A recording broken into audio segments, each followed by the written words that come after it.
welcome everyone. Thank you for coming. We appreciate this. I guess it's on. Yes, you're on. I need. You're right. For all of you in the back, Governor Cooper told me I did not need the microphone. He's exactly right. Welcome to the Green Swamp. It's a garden spot. And if you walk down here about 5 minutes, you will get to see some peatlands up close and personal. But we're not here right now yet to see the peat. We're here to welcome our fine dignitaries, and it's my pleasure to introduce our 16th Administrator of the Environmental Protection Agency. We knew him when he was regular people.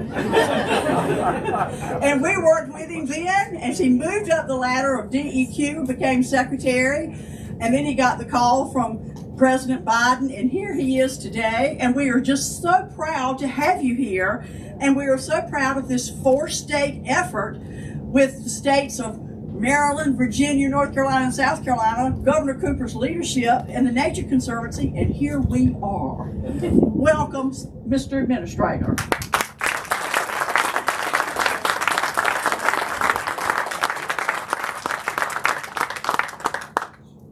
Good afternoon.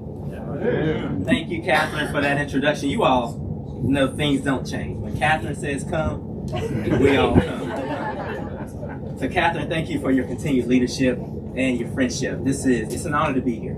I want to thank you and your organization. Governor Cooper, it's always good to be back in North Carolina with Governor Cooper. You know, he's not finished yet, but he's on track to be one of the greatest governors this state has ever seen. So Governor, thank you.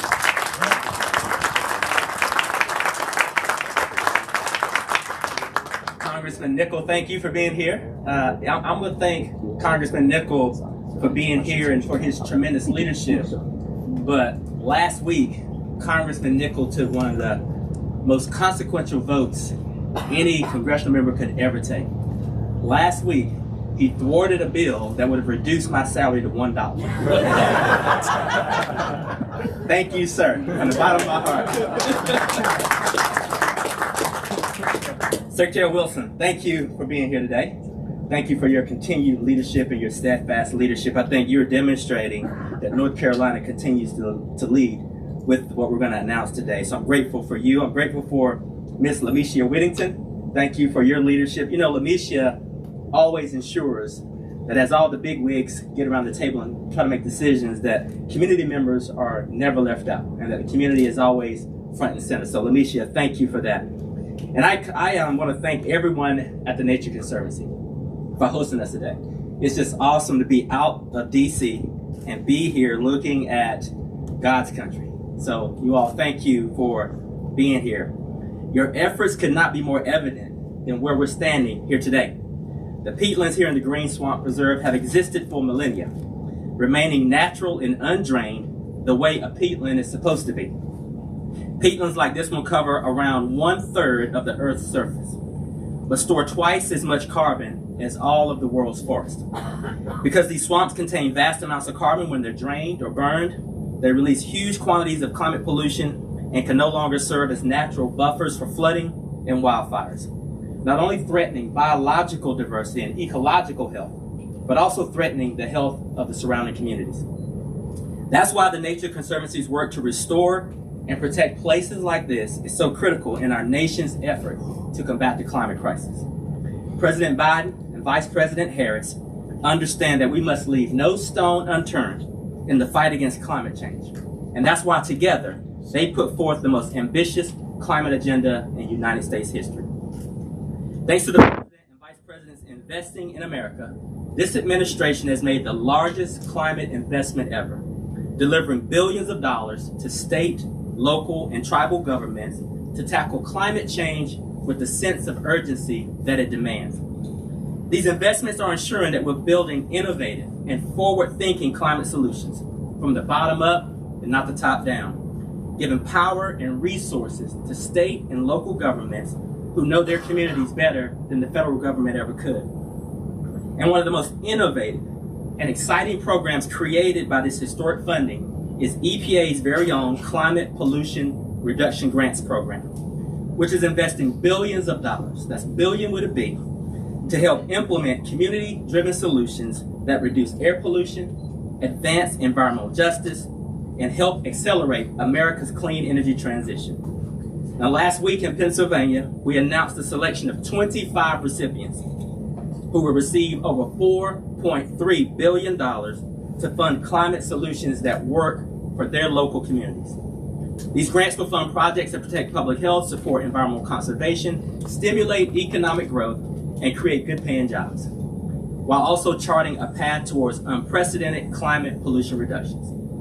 And the reason we're here today is because one of the best examples is right here, and we're delivering $421 million to support a bipartisan multi-state coalition focused on the protection and restoration of over 200,000 acres of coastal habitat, forest, and farmland across North Carolina, South Carolina, Virginia, and Maryland.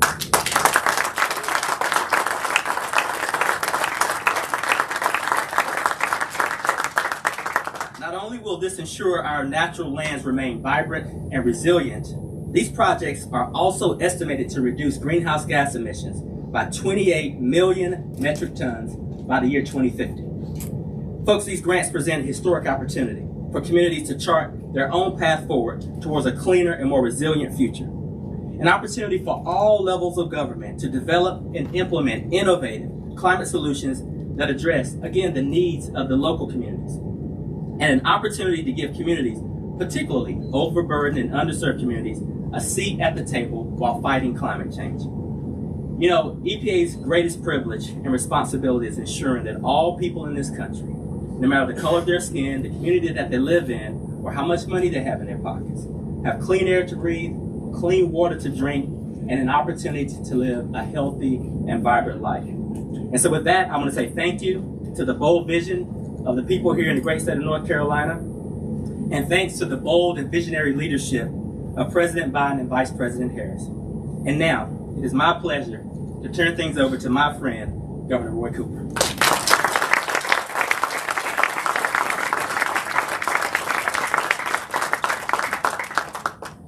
Welcome home, Administrator Regen.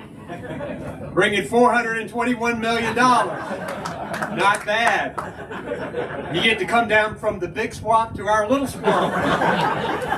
So welcome.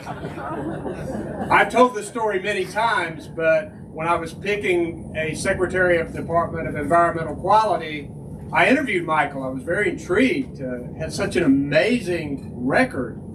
But I had a couple of people come up to me and say, he's so young. Really? So young. So I asked him in the interview, I said, Michael, you got a great record here, but some people are saying you're too young. He said, well, Governor, I'm working on it every day. I mean, you know, how can you go wrong? And when I talked with the president, we hated to see him go, but the president told me it was my patriotic duty that Michael Regen needed to become EPA administrator. We are so glad that he did. So welcome back. Catherine, thank you, and the Nature Conservancy. We've been friends a long time. You've continued to fight the fight. Thank you for that. We're glad to be here with Congressman Nickel, whom I'll introduce in a minute, and Lamisha Whittington, all of our community advocates, our state partners from South Carolina, Virginia, and Maryland, and all of our organizational partners, and then our Secretary of the Department of Natural and Cultural Resources, Reed Wilson, and his team, who have taken on the responsibility of administering this $421 million grant over 4 states. So thank you, sir, for that.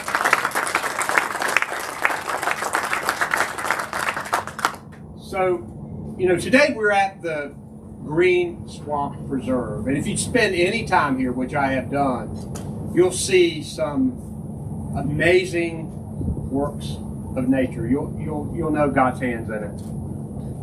But think of what this swamp does for our environment and for our resilience. This swamp and others like it, soaking up potential floodwaters, reducing carbon release into the air, creating a great space for recreation and for families, for places to go. This grant money and other generational investments by the Biden-Harris administration have been amazing. When you think about this money, this $421 million, but all of the money that's going into the other states, I think ours is about 10% of the total. You think about what this money will do: fight climate change, protect communities from flooding, put money in the pockets of North Carolina families to boost our tourism industry. And as we move closer to a clean energy future, we've got to recommit ourselves to protecting our natural resources for our children, our grandchildren, and future generations. And we know that nature itself can play a significant role in carbon reduction. The earth knows how to heal itself if we just give it a chance. Renewable energy in the power sector and EVs on the road get most of the headlines and attention when we're talking about carbon reduction, and it's important for us to keep doing those things. But it's been estimated that this grant will have the equivalent carbon reduction of taking 6 million gas-powered cars off the road. That is an amazing statistic to think about. Carbon reduction through nature is one of the reasons why I signed Executive Order 305, and my team is here to help me work on that. And that set the goals for our state of conserving 1 million acres of forests and wetlands, restoring 1 million acres of forests and wetlands, and planting 1 million urban trees by 2040. North Carolina is rising to the moment and putting our words and executive orders into actions with the help of this transformational funding from the Biden-Harris administration and from the Environmental Protection Agency. Some of the things we're going to be able to do: restore 33,000 acres of wetlands, protect and restore hundreds of acres of salt marshes, add 3,000 acres to our state park systems, which people love. Reforestation of 55,000 acres. An urban tree planting program is going to be initiated, and so much more. This is not just good for our environment. It's good for our people, it's good for our health, and it's good for our economy. And I am so excited to announce this today and to get to work. And I want to thank members of Congress who have worked so hard on issues like this. And we have with us one of North Carolina's own, who represents the middle part of our state, Wake County and other counties, Congressman Wiley Nickel. Congressman?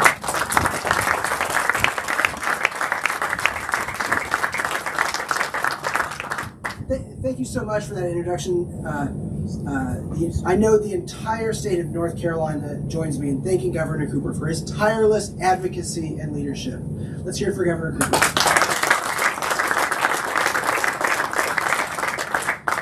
I've been so proud to partner with our great governor over the years during my time in the state Senate and now in Congress on the issues that matter most to North Carolinians, including our important work to protect the environment and to protect North Carolina's natural resources. Again, good afternoon, everyone. I'm Wiley Nickel. I represent the 13th Congressional District, and so glad to be with everyone here today in a swamp. I'd like to thank the EPA for organizing the event and for all of their hard work to secure this incredibly important funding for North Carolina.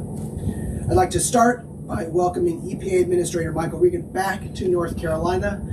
I, like many, get confused because he used to be Secretary Regen, now he's Administrator Regen, and as he said, the work in Congress sometimes is not focused on solving real problems and instead too much focused on playing partisan political games.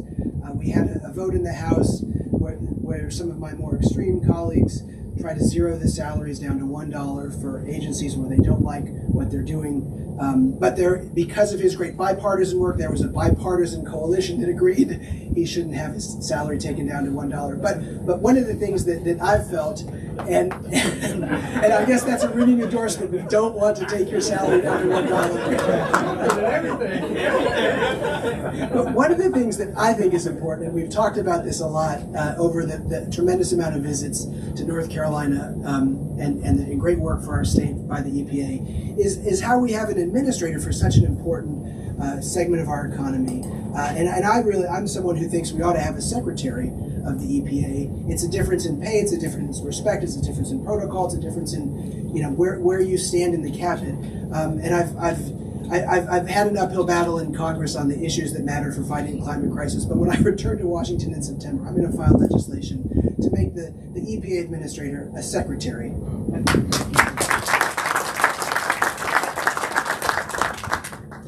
During my time in the Senate, I had the chance to partner with then DEQ Secretary Michael Regen on a number of important issues related to the environment and our natural resources. And he's someone that knows you have to get out in the field to do your job right. And when I was just a state senator, I invited him to come to my Senate district. He came, visited amazing researchers at Hogganis and Cary. So his commitment to getting out there, whether it's swamps or research facilities, is longstanding. But today we are here to celebrate this incredible investment in our future, thanks to the Biden-Harris administration. This is a big deal, and another example how the Biden-Harris administration is delivering for North Carolina. This remarkable pollution reduction grant, over $421 million total, including $50 million for the state of North Carolina, will go towards preservation and restoration of more than 90,000 acres of forest and wetlands, just like this one. This program, created under the Inflation Reduction Act, the largest climate investment in our nation's history, is a cornerstone of the Biden-Harris administration's Investing in America agenda. I think we can see investing in America as another important point here. But this grant is going to help ensure our environment is protected for generations to come, aiding in the reduction of 28 million metric tons of greenhouse gas emissions in our state alone by 2050. The project is part of another groundbreaking initiative from the Biden-Harris administration, the American Climate Corps, modeled after FDR's Civilian Conservation Corps, which has already put thousands of young Americans to work fighting the impact of climate change. Listen, folks, here's the bottom line. Climate change is real. It has real impacts on our economy, on our air and water, and on our national security. We must take action to stop the devastating impacts of climate change, and we must do so in a way that supports economic growth. I'm a strong proponent of federal investments in sustainable and renewable energy, especially wind and solar, to create jobs, reduce our dependence on foreign countries, and to combat climate change. I commend the Climate Pollution Reduction Grant program's focus on building a cleaner economy and spurring innovation. By making these important investments, we're ensuring a sustainable future, not only for our environment, but for our economy as well. These programs, again, are a testament to what can be accomplished when we work together on the state and federal levels. But folks, I'm here first and foremost as Adeline and Prescott's dad. I think that my kids and your kids deserve to grow up and enjoy the same natural beauty and healthy environment that we did. It's essential that we maintain this for generations to come. In Congress, I'm committed to supporting our communities and obtaining funding to find common sense solutions to preserve our natural resources and protect our environment for future generations. Again, I'm so grateful to celebrate this important funding and to be joined by Governor Cooper and EPA Administrator Regen. Thanks again, everyone, to being here today. And now it's my honor to turn it over to Secretary Reed Wilson, our great Secretary of the North Carolina Department of Natural and Cultural Resources.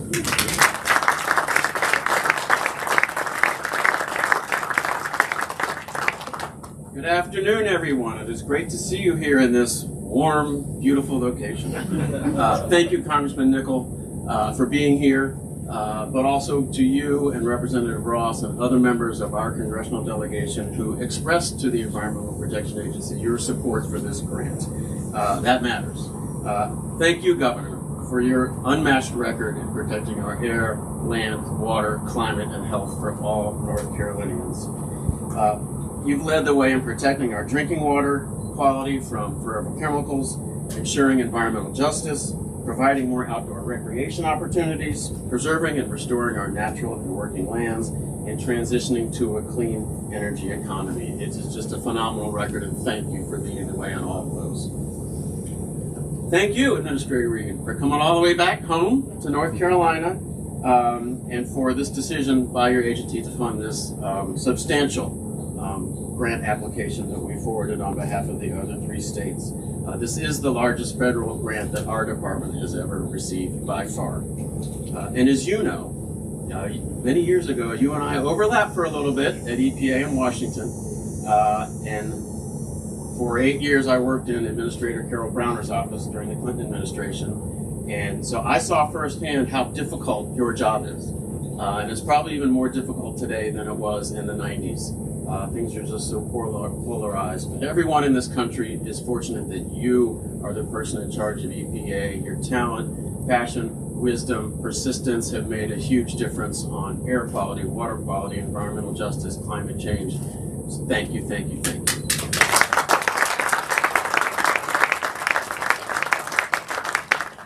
So this grant will fund conservation of natural lands and restoration of degraded streams, forests, and wetlands, with 2 major benefits. There's a whole lot of benefits, but let me just focus on the big 2. First, these natural lands will literally pull carbon out of the sky to reduce the amount of greenhouse gases we have in our air. As has been mentioned, reducing greenhouse gases by an estimated 28 million metric tons by 2050. That is huge. And then second, these preserved and restored natural lands and waterways will make our state more resilient to the increasingly frequent and intense storms and other devastating effects from climate change. And as Administrator Regen pointed out, this will work in a way that local communities are involved and that their needs and views are respected and implemented as we take these projects forward. This will help us reach Governor Cooper's ambitious goals in Executive Order 305, which is important. As he mentioned, 1 million acres conserved, 1 million acres restored, 1 million urban trees planted. It's really ambitious, and this is going to help us get there. Our department is ready and excited about this. We are just chomping at the bit, but a lot of this is what we already do. Our Division of Parks and Recreation manages over 260,000 acres, including state parks, trails, and natural areas. The North Carolina Land and Water Fund has conserved over 500,000 acres of land, including wetlands, and protected or restored 3,000 miles of streams and rivers. And our Natural Heritage Program is a trusted source of data for evaluating conservation and development projects. Now, because the environment doesn't recognize political boundaries, we are thrilled to be in this effort together with South Carolina, Virginia, and Maryland. And Administrator Regen, I am happy to report to you that all 4 states have already signed the memorandum of agreement and got it into your agency ahead of the deadline. So everybody's on board.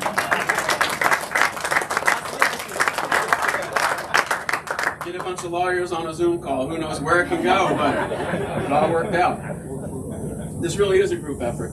And I know from my more than 20 years in the North Carolina conservation and environmental community how incredibly dedicated, resourceful, creative, and persistent that these land trusts and environmental groups are, whether they're a local nonprofit or statewide or national. They all do incredible work, so we look forward to partnering with all of them.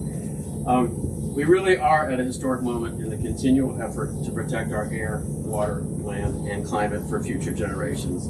It does require cooperation and innovation. It also requires a lot of funding, and we have that now. We will all be working together to spend this $421 million in the next 5 years the way it's supposed to be done. We take this management responsibility seriously. So we're eager to roll up our sleeves and get the job done.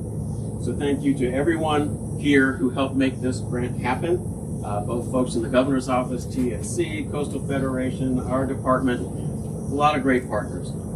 So it is now my great pleasure to turn the podium back to my friend, a true force of nature herself, Catherine Skinner.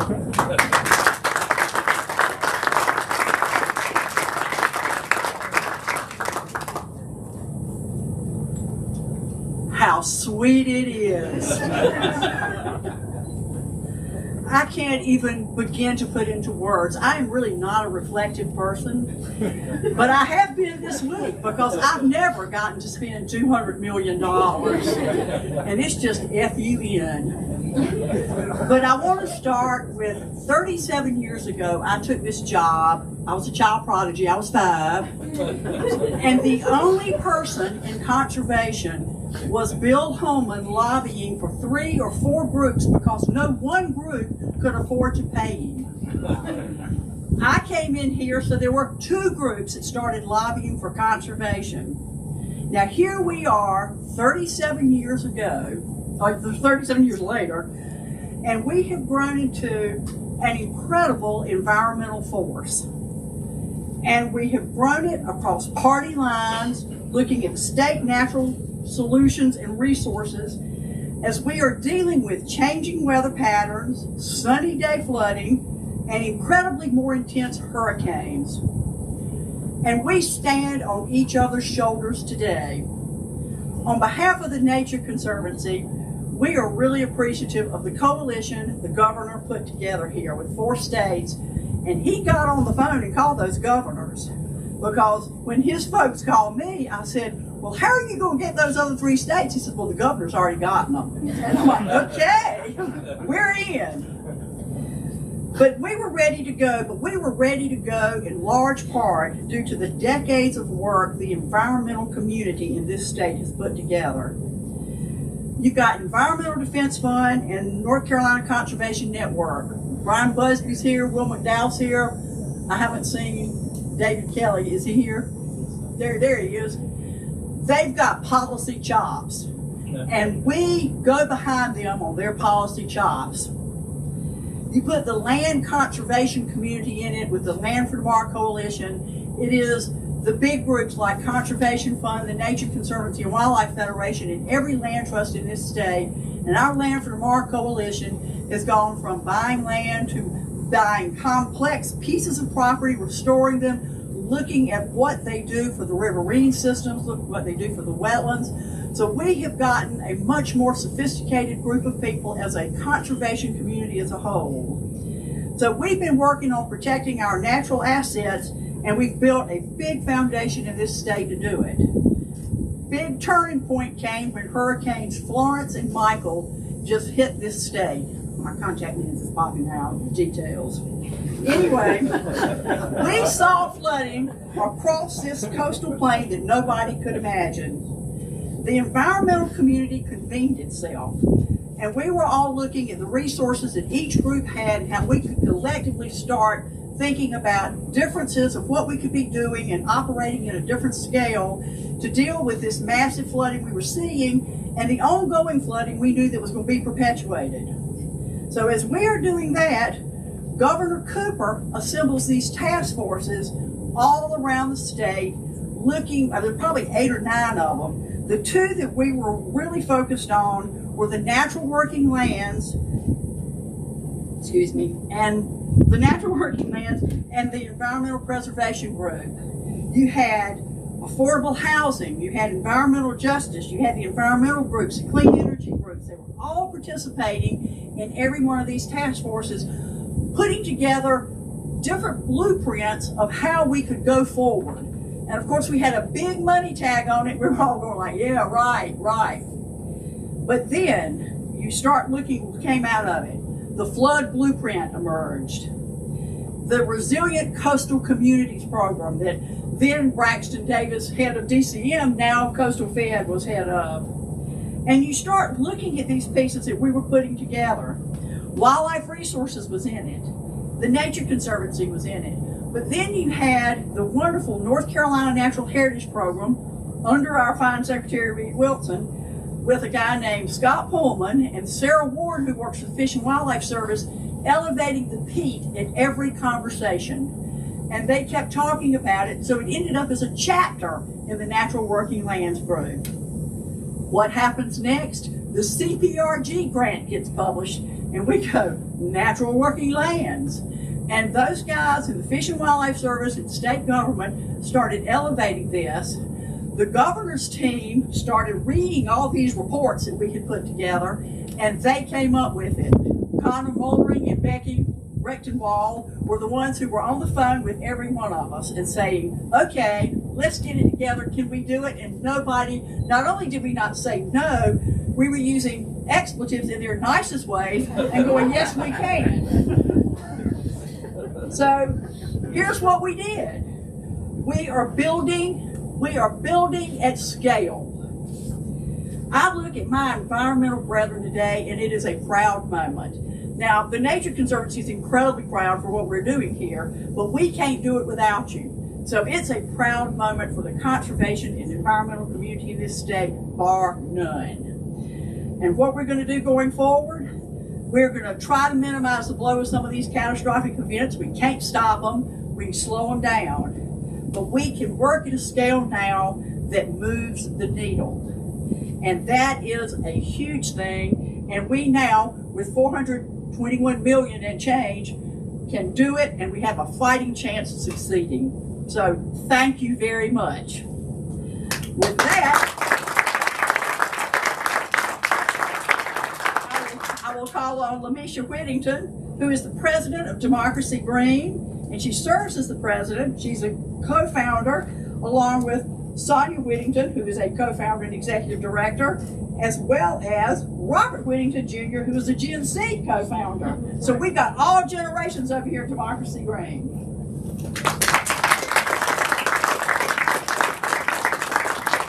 Good afternoon, good afternoon. So, I realize I'm from the country, y'all. I'm from North Carolina, so I have to remember to keep my accent in check while I'm up here. So if I get to talk a little country, just bear with me, okay? But welcome to North Carolina. Welcome back, Administrator Regen. I don't know if I can say welcome back. You're always here. You're always here. And it is a testament to our ability as an organization, a nonprofit, that started out as a volunteer-led grassroots effort. The fact that we can know folks in the White House by name. The fact that we can call on your staff and say, hey, do you just have a few minutes, is a testament to what it really means to connect White House and bring it to North Carolina. The work and the labor that I've seen this state under the leadership of Governor Roy Cooper, your FASTED leadership to ensure that there was collaboration to the federal level has given a national beacon of hope. We are in collaborations internationally, and folks are hearing about environmental justice in North Carolina and other countries. That is a testament to saying we have to reduce pollution now. We cannot wait to reduce pollution. And so as an Afro-Indigenous woman, first, hashi squelalo, fafarama, mam yaka rayeta ora, mam yak enanda mamota iratarash. I give you greetings on behalf of where we are today. Now, this is not my people's land. We're from Appalachia. But we've done dedicated work here. We want to give honor to the Cape Fear River Indians and the tribes that are still in existence today, alive in southeastern North Carolina. At Democracy Green, we started in 2018. We were talking about redistricting, gerrymandering. We were doing pop-up tours to talk about environmental protections under the guise of redistricting. Most folks, that's a different conversation for a different time. We'll skill you up. But what happened is, as we were doing cookouts and attending Juneteenths and going, in communities just like this, here comes Hurricane Florence. And I began, and our leaders began to receive calls on Facebook. Now, if you're on Facebook, you've been on there a while, you can hit the call button. And I said, well, I'm not sure, this is a little strange. And they said, I don't have your number. But they said, I need you to get us out because Hurricane Florence is coming. Most folks, like our emergency responders, God bless them, but we're on back roads. They don't know where to get to us. And I said, well, honey, I may be trained in disaster relief, but I don't have, you're really asking me for a miracle. And my name ain't, so I'm gonna have to pray. And they said, well, look, if you want me to show up and vote, if you want me to show up to these events, I need you to show up for me to make sure I'm alive to do it. And in 48 hours, we sat at the kitchen table with Miss Sonia. And in 48 hours, we conducted 250 water and land rescues, where we physically pulled folks with volunteers, planes, boats, and animals, pulled them out of Robinson and Scotland County rising waters. And from that moment, we said, we have to formalize this. We have to make sure we're still working with the VOADs and our emergency departments to build capacity. We know where our people are when we're undercounted in the census. We can get you on those back roads. And that's what we did. But what we found out is in those rising waters, when we were sending people back home, it was contaminated with PFAS. It was contaminated with coal ash. It was contaminated with animal waste and other things that maybe you've heard even around this very area, fecal coliform and other such contaminants. And so we said, wait a minute, we can't stop. Now we need to skill up and sit down with scientists, sit down with the North Carolina Department of Environmental Quality. And this was still when Administrator Regen was the secretary. This is when Governor Cooper had appointed him to that level. And we were able to sit down then and say, we must get these contaminants out of our water. Now y'all are right, well, wait a minute, how does that connect to today? I'm gonna tell you exactly how it connects. You can't reduce pollution if you don't remove contaminants in the most contaminated areas in our state. You can have a goal of reducing pollution, but if you don't go to the most polluted communities, are we reaching our goal? And Governor Cooper gave us a goal, right? When he signed that order that said carbon reduction. We got to get skilled up, y'all. We have to learn. And so as we have moved in community, I want to give honor to Miss Rosa Gardner, who is a lifelong resident of Brunswick County, who was a volunteer that came out to every workshop we taught. We have trained over 500 people in this community. This is like our backyard. So we appreciate you, Miss Catherine, for having us on the Conservancy, because right across the way, we're at Big Macedonia. Y'all know the church. We get Captain John's. Put out a little plug. You want some good food? He's closed today, but he'll be back tomorrow. We looked it up because we were like, we got to stop the Captain. And so I give honor to Miss Rosa, who is one of our emerging conservationists from this community. And so this prolific dollars, when we talk about the power, there's an organization that we were able to award a grant to this year called the Royal Oak Concerned Citizens. If y'all don't know who ROCA is, I need y'all to find out because they're from here. And 10 years ago, they filed a lawsuit with the help of attorneys to stop a landfill expansion. They won. And that reduced the pollutants to go right here to Green Swamp. It is a collective effort. So when we talk about communities showing up, we're just talking about letting them tell their own stories, talk about their own legal wins, and understand that this money is going to help us actually clean out that PFAS that was in those Hurricane Florence storm waters, that was in people's actual land that their livestock was feeding from every day. And now when we clean it up here, it's cleaned in Wales, y'all. This is unincorporated community, y'all. This is unincorporated, which means there's not always a budget for our county officials to even cover it. But we expect so much of them. But because of this administration,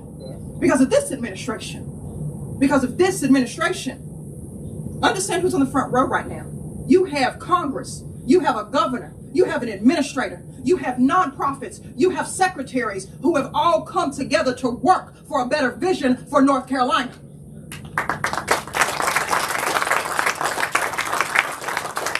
And so as I land this plane, Democracy Green is an environmental justice and climate justice conservation organization. We coined, for the first time that we know a record in North Carolina, maybe in the nation, that it's the first EJ conservation organization.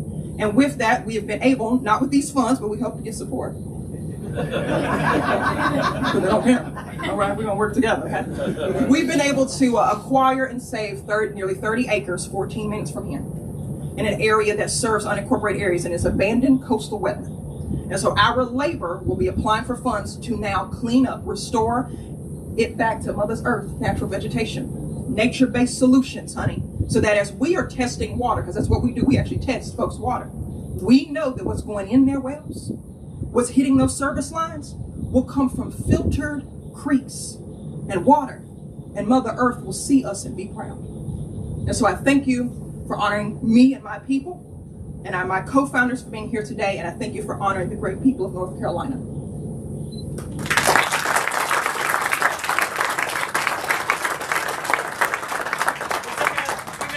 If we could keep it to the Climate Pollution Reduction Grant Program and any EPA topics, we'll have a few minutes afterwards for additional questions with the governor.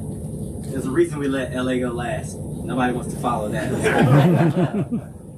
Any questions for EPA or Governor Cooper?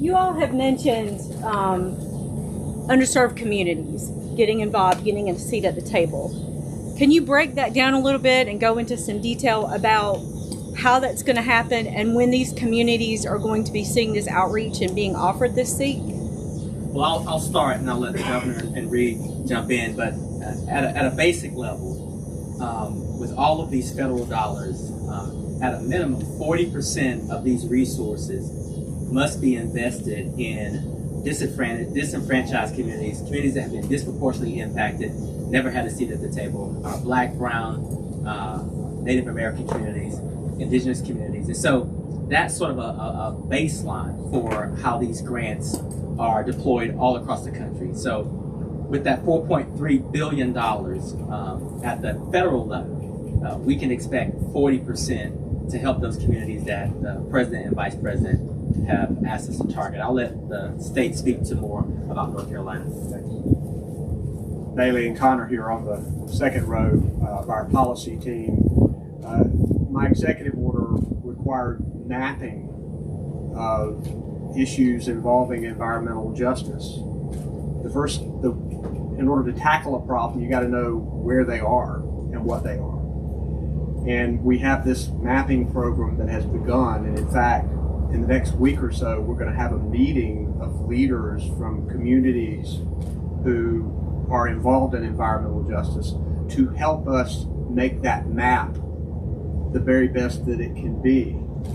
It's going to help us with measuring outcomes and also helping us set goals for these communities. Because we've heard Lanisha's impassioned plea. I've heard it. They are getting power now. These communities are getting power. They are being heard. It's the right thing to do so that we can have a North Carolina that works for everybody. And I would just add one last thing, which is as we manage and administer this grant, as you may have seen, different organizations are receiving specific allotments of funding. The Nature Conservancy, the Coastal Federation. As they go about pursuing their projects, we will be working with them and making sure that they are doing appropriate and extensive community outreach to make sure that the projects reflect the community needs and input. Governor Cooper, why was it important for you to come out here to the swamp today to make this historic announcement? We've been working very hard in North Carolina to move to a clean energy economy, to make sure that we're preserving our natural resources. We put a really excellent plan in place. The issues is that we've been having to piece together the funding to incrementally get where we want to be. The reason that this grant was put together is for us to be able to tackle it with a large chunk. That's why you feel the excitement here, because $421 million, you can make a real dent. And the reason I think we were so successful in, I think it's about 10% of the funding is going here. The reason we were so successful is because we had a plan. We are ready to invest these funds.